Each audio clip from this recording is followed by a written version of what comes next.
Kumustahin natin ang canvassing ng mga boto sa Batangas. Naroon po si Darlene Cai. Darlene.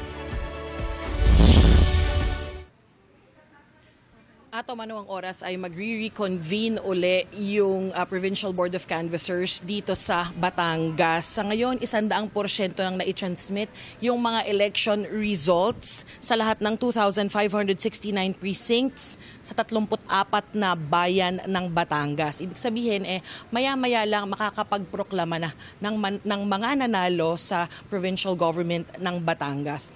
Hindi pa ipapakita sa atin yung official and final tally. Hinihintay pa kasing makumpleto raw yung Provincial Board of Canvassers at makapagsimula yung makapag-reconvene ulit sila. Pero kung pagbabasihan natin yung partial and official tally ng COMELEC media server as of 7:31 a.m. kanina, nangunguna sa pagka-gobernador si Vilma Santos Recto. Sa Vice Governor naman, nangunguna si incumbent Governor Dodo Mandanas, at doon sa 6th District Representative ay nangunguna yung anak ni Vilma Santos Recto na si Ryan Christian Recto. So anong oras magre-reconvene na ulit, makikita na namin yung mga official and final na results ng naging eleksyon nga dito sa Batangas.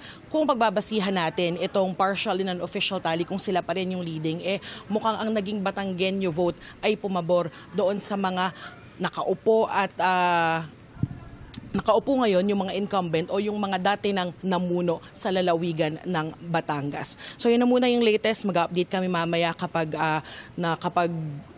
flash na sila nung final and official tally at kapag nakapagproklama na ng mga nanalo nga dito sa lalawigan ng Batangas. Mula dito sa Batangas, ako po si Darlene Cai ng GMA Integrated News. Dapat totoo para sa eleksyon 2025.